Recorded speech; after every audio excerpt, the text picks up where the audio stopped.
सो hey guys, कैसे हो आप सभी लोग। Welcome back to my channel AG anime manga. Guys, आज मैं एक्सप्लेन करने जा रहा हूँ बुक ऑफ एस्पर के एपिसोड नंबर 483 को, जो कि काफी ज्यादा अमेजिंग होने वाली है। इसलिए पहले वीडियो को लाइक शेयर कमेंट सब कुछ कर डालना। और बाकी जिन लोगों ने अभी तक इसके पिछले एपिसोड को नहीं देखा है तो मैंने इस एपिसोड का लिंक इस वीडियो के नीचे डिस्क्रिप्शन में दे दिया है, आप लोग जाकर के पहले उस एपिसोड को देख लीजिए। बाकी तो जिन्होंने ऑलरेडी देख रखा है तो उनके लिए शुरू करते हैं हमारा आज का ये वाला एपिसोड। तो अब इस एपिसोड के स्टार्टिंग में हमें सेक्ट लीडर और वेनरेबल सी को दिखाया जाता है। यहाँ पे कि सेक्ट लीडर आगे बढ़ते हुए वेनरेबल सी से कहते जाते हैं कि अगर तुम लोग अपने डिसाइपल्स को भी अपने पास रोके नहीं रख सकते हो तो फिर तो तुम इस हाई थॉट के भी बिल्कुल लायक नहीं हो। इतना कह करके सेक्ट लीडर वहाँ से हंसते हुए चले जाते हैं, जबकि पीछे खड़े वेनरेबल सी गुस्से में सिर्फ अपने दांत पीसते रह जाते हैं और कुछ भी नहीं कर पाते। इसके बाद सेक्ट लीडर तो वहाँ सेक्ट हॉल से चले जाते हैं। पीछे खड़े सभी एल्डर्स वेनरेबल्स और वेनरेबल सी अभी भी वहीं उस हॉल में खड़े होते हैं। तभी वेनरेबल सी उन सभी लोगों से कहते हैं कि सेक्ट लीडर ने अपना इंस्टेंस बिल्कुल क्लियर कर दिया है। इससे साफ पता चलता है कि इस चीज में उन्हीं का हाथ था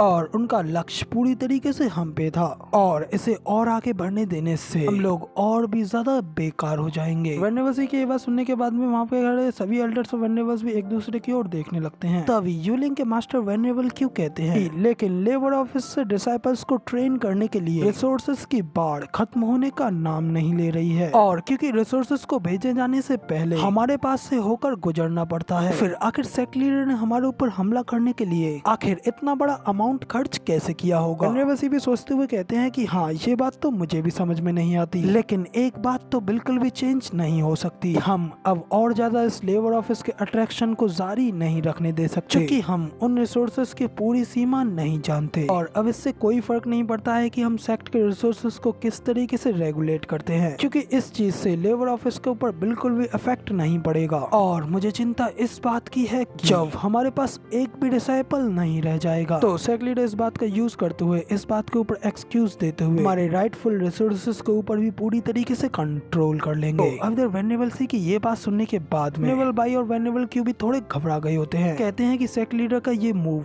बहुत ही ज्यादा इंजीनियस है। वेनरेबल सी भी कहते हैं कि हाँ, सेक्ट लीडर ने एक बेहद ही ज्यादा ग्रेट मूव का यूज किया है, लेकिन क्या हम भी वही नहीं कर सकते हैं और उन्हें उन्हीं के खेल में नहीं हरा सकते हैं। सेक्ट लीडर ने हमारे डिसाइपल्स को आकर्षित करने के लिए अलाइट लेबर ऑफिस को चारे के तौर पर यूज किया है, लेकिन जब तक हम अपने डिसाइपल्स को स्वयं ही समझाते रहेंगे तब तक इसका इफेक्ट कम होता जाएगा, और जैसे जैसे लेबर ऑफिस का रख रखाव बढ़ता जाएगा तो जल्द ही उसका फ्यूल खत्म हो जाएगा। फिर कोई भी डिसाइपल वहाँ संपर्क नहीं करेगा, इससे उसका प्लान हमेशा के लिए बर्बाद हो जाएगा। तो अब देखते हैं कि कौन कितने लंबे समय तक टिके रहता है। अब वेनरेबल सी की ये सारी बातें सुनने के बाद में $7 भी खुश होकर हंसते हुए कहते हैं, ओ तो अब हम बस सिर्फ वेटिंग गेम खेलने वाले हैं और एक दिन ये इसी तरीके से खत्म हो जाएगा, और फिर ये केओस उसके पीछे पीछे आएगा और वो रोने लगेगा। तो कहकर के 7th एल्डर वहाँ पे जोर जोर से हंसने लगते हैं, लेकिन तभी उन सभी के बीच में ग्रैंड एल्डर कहते हैं, फिर भी हम लोग डिसाइपल्स को लेबर ऑफिस जाने से कैसे रोक सकते हैं, क्योंकि ये प्लान कुछ समय के लिए तो काम कर सकता है लेकिन हमेशा के लिए नहीं। एल्डर्स भी कहते हैं कि हाँ, ग्रैंड एल्डर बिल्कुल सही कह रहे हैं, इतने सारे डिसाइपल्स के होते हुए आखिर हम सभी को बंद करके कैसे रख सकते हैं। तो वेनरेबल सी कहते हैं कि हम लोग एक मिसाल कायम करेंगे, और यदि कोई डिसाइपल हमारी बात नहीं सुनेगा तो उनमें से एक दो को मार डालेंगे, जिससे कि फिर वो सभी लोग लाइन पर आ जाएंगे। तो वेनरेबल सी की ये बात सुनने के बाद में वहाँ पे सभी एल्डर्स और वेनरेबल्स भी काफी ज्यादा घबरा गए होते हैं, उनसे कहते हैं कि क्या आखिर आप ये क्या कह रहे हैं। तो वेनरेबल सी कहते हैं कि मैं आपके डर को जानता हूँ और मैं उससे आसानी से निपट सकता हूँ। उसके लिए हमें ये काम बस एक साथ मिल करके करना है कि डिसाइपल्स को चूज करने में कोई कमी ना आए। तो अब बताओ, अब आप सभी लोग, क्या आप सभी लोग इस स्टिग्मा, इस कलंक को सहने के लिए तैयार हो। अब इधर ये सुनने के बाद फिर सभी एल्डर्स और वेनरेबल्स भी हल्के से स्माइल करते हुए अपने मन में कहते हैं कि हाँ, ये बिल्कुल सही कह रहे हैं। अगर बाकी सभी लोग भी अपने डिसाइपल्स को मार डालेंगे तो फिर तो हम सभी साथ में बदनाम होंगे। साथ में फिर 7th एल्डर भी हंसते हुए अपने मन में कहते हैं, तुम कमीने बच्चों, तुम्हें क्या लगता है कि मैं तुम्हें सजा नहीं दे सकता? अब तुम्हारा टाइम आ गया है। अब तभी वेनरेबल सी भी कहते हैं कि अब जब सभी लोगों का ये एग्रीमेंट है तो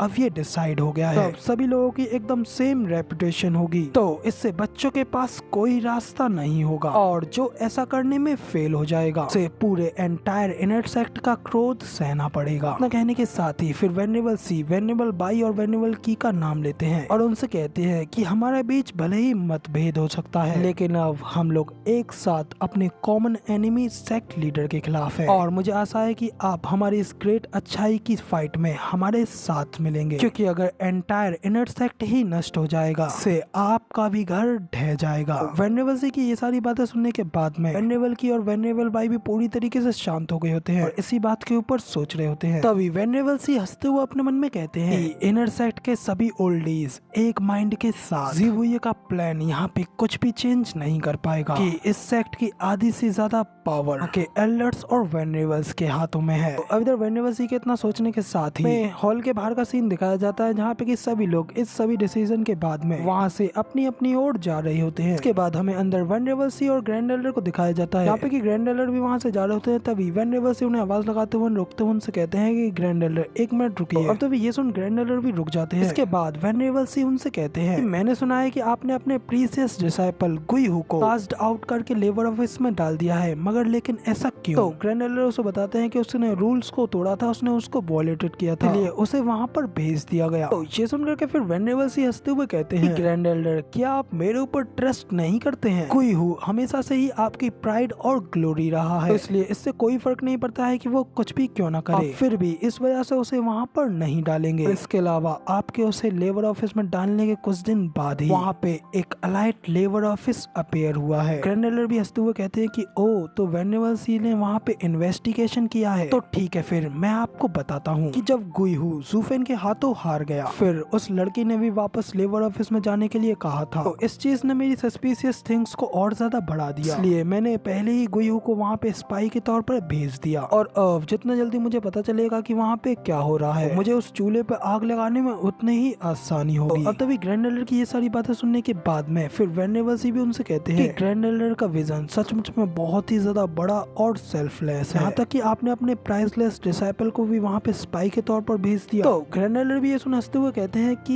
ये तो कुछ भी नहीं है और इतना भी ज्यादा सुइटेबल नहीं है, मैं वहाँ पर सिर्फ गुइहू को ही भेज सकता था, और इसके बारे में सोचकर मुझे अब भी दर्द होता है। इतना कहने के बाद फिर वो वेनेबल सी से कहते हैं फिर वेनेबल सी, अब मैं यहाँ से चलता हूँ। वेनेबल सी भी कहते हैं कि हाँ प्लीज, और अगर आपको फ्यूचर में किसी भी चीज की जरूरत पड़ती है तो आप मुझसे कह सकते हैं। तो ये सारी बातें हो जाने के बाद में फिर ग्रैंड एल्डर भी वहाँ से चले जाते हैं, जिसके बाद यहाँ पे हमारा सीन चेंज होता है और अगला सीन हमें वेनेबल की और वेनेबल बाई की जगह का दिखाया जाता है, जहाँ पे कि वेनेबल बाई वेनेबल की से कहते हैं कि ओल्ड बाई, अब आखिर हमें क्या करना चाहिए? क्या तुम सचमुच में अपने डिसाइपल्स को मार पाओगे? इधर वेनेबल बाई इतना कहते ही है कि तभी उनका डिसाइपल क्विलिंग वहाँ पे आ जाता है और अपने मास्टर को ग्रीटिंग्स करता है। इसे कहता है कि मास्टर स्टीवर्ट ज़ू यहाँ पे विजिट के लिए आ रहे हैं। अब क्योंकि वेनेबल बाई ज़ूफेन के बारे में अच्छे से नहीं जानते हैं, वो उससे पूछते हैं कि स्टीवर्ट ज़ू आखिर वो कौन है? तो क्विलिंग उन्हें बताता है कि स्टीवर्ट ज़ू लेबर ऑफिस के स्टीवर्ड है और उनका नाम ज़ूफेन, स्टीवर्ट ज़ूफेन है। ये सुनकर के वो दोनों ही वेनेबल्स काफी ज्यादा हैरान हो गए होते हैं। लेकिन गाइस इसी के साथ हमारा ये वाला एपिसोड यहाँ पे पूरी तरीके से कंप्लीट हो जाता है, और अब इसकी आगे स्टोरी आप लोगों को इसके अगले एपिसोड में देखने को मिलेगी, जो कि आप लोगों को कल ही देखने को मिलेगा। फिलहाल वीडियो पसंद आई हो तो यार एक लाइक कर देना, साथ ही कमेंट करके मुझे जरूर बताना कि आपको हमारा ये वाला वीडियो का एक्सप्लेनेशन कैसा लगा, और चैनल पर नए और आगे भी ऐसी अमेजिंग वीडियोस को देखना चाहते हो तो इस चैनल को सब्सक्राइब जरूर से कर देना। शुक्रिया।